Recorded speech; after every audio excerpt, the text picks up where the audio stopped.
ഞാൻ മൂവീസിലാണെങ്കിലും ഇങ്ങനൊന്നും വീഡിയോ ചെയ്യാത്ത ഒരാളാണ്. എനിക്കതിന് വലിയ താല്പര്യമില്ലാത്ത ഒരു വ്യക്തിയാണ് ഞാൻ. പക്ഷേ ഒരാഴ്ചയായിട്ട് എൻ്റെ ലൈഫിൽ നടക്കുന്നൊരു സംഭവമുണ്ട്. ഒരു AR റഹ്മാൻ ബേസ്ഡായിട്ട് പുള്ളി ഒരു കാര്യം പറഞ്ഞു. മുസ്ലിം ആയതുകൊണ്ടാണ് പുള്ളിക്ക് ഓപ്പർച്യൂണിറ്റീസ് നഷ്ടപ്പെടുന്നതെന്നൊക്കെ പറഞ്ഞിട്ടൊരു വീഡിയോ ഞാൻ കണ്ടായിരുന്നു. ഞാനത് അത്ര കാര്യമൊക്കെ ഞാൻ എടുത്തില്ല.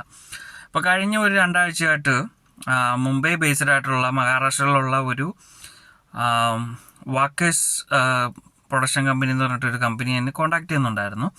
അവരുടെ ഒരു മൂവി ഉണ്ട്, അത് ചെയ്യണം, അവർ വെബ് സീരീസ് കാര്യങ്ങൾ, എഗ്രിമെൻറ്റ് കാര്യങ്ങളൊക്കെ. അപ്പോൾ 1 വർഷത്തെ എഗ്രിമെൻറ്റിന് എത്രയാണ് അത് റേറ്റും കാര്യങ്ങളൊക്കെ ചോദിച്ചപ്പോഴേക്കിന് ഞാൻ പറഞ്ഞു, നിങ്ങളൊക്കെ എന്താണ് നിങ്ങളുടെ ബഡ്ജറ്റ്, നിങ്ങൾക്ക് അഫോർഡ് ചെയ്യാൻ പറ്റുവാണെങ്കിൽ നിങ്ങൾ ചെയ്യുക.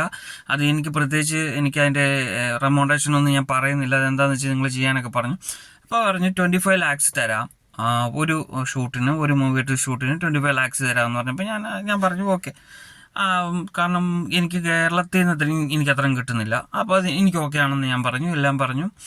ഇതിൻ്റെ ടോക്ക് ഇങ്ങനെ നടന്നുകൊണ്ടിരിക്കുന്നതിനിടയ്ക്കാണ് ഈ പറഞ്ഞ പോലെ ഒരു കാസ്റ്റിൻ്റെ ഒരു ചർച്ച ഇതിനകത്ത് വന്നപ്പോൾ ഞാൻ മുസ്ലിമാണെന്ന് പറയുകയും, അപ്പോൾ അതിൻ്റെ മാനേജർ മുസ്ലിമല്ലേ, അറിയാം മുസ്ലിമൊക്കെ ഓക്കെ. അത് കഴിഞ്ഞിട്ട് പിന്നെ ഒരു കോണ്ടാക്റ്റ് ഒന്നുമില്ല. ആ ഒരു കോൺവെർസേഷൻ കഴിഞ്ഞിട്ട് അങ്ങനെ 2 ദിവസം കഴിഞ്ഞ് ഞാൻ തിരിച്ച് വിളിക്കുന്നു, അവർ ഫോൺ എടുക്കുന്നില്ല. അപ്പോൾ അതിൻ്റെ കമ്പനിയിൽ ഞാൻ വിളിക്കുന്നു. അപ്പോൾ ഫോൺ എടുത്തപ്പോൾ ഇങ്ങനെ ഇതുപോലെയാണ്, ഞാൻ കേരളത്തിൽ നിന്ന് വിളിക്കുകയാണ്, ഞങ്ങൾ ഡീലുണ്ടാക്കിയിട്ടുണ്ടായിരുന്നു, ഇതിപ്പോൾ എന്താണെന്ന് അറിയാട്ട് വിളിക്കുകയാണെന്നൊക്കെ പറഞ്ഞപ്പോഴത്തേക്കിനും, അപ്പോൾ അവിടെ ഉണ്ടായിരുന്ന കോൾ അറ്റൻഡ് ചെയ്ത ആൾ എൻ്റെ അടുത്ത് പറഞ്ഞു, ഇതുപോലെ സാർ നിങ്ങൾ മുസ്ലിം ആയതുകൊണ്ട് ഞങ്ങൾക്കത് അക്സെപ്റ്റ് ചെയ്യാൻ പറ്റത്തില്ല. അപ്പം ഞങ്ങളിവിടെ മഹാരാഷ്ട്രയിലുള്ളവരാണ്, അപ്പോൾ ഞങ്ങളുടെ അതിൻ്റെ പ്രൊഡക്ഷനെ അത് ബാധിക്കുന്നുണ്ട്. ശരിക്കും എനിക്ക് അപ്പോഴാണ് ഇത് മനസ്സിലാകുന്നത്.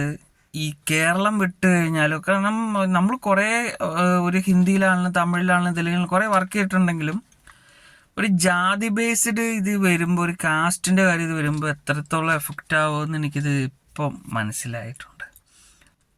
ഞാൻ സിനിമയിൽ വർക്ക് ചെയ്യുമ്പോൾ ആരുടെയും ജാതിയൊന്നും ഞാൻ ചോദിക്കാറുമില്ല, അങ്ങനെ ഫ്രണ്ട്ഷിപ്പ് വെക്കുന്ന ഒരാളും അല്ല ഞാൻ. പക്ഷേ ഇത് തന്നെ വല്ലാതെ ഒരു ഇതായിപ്പോയി.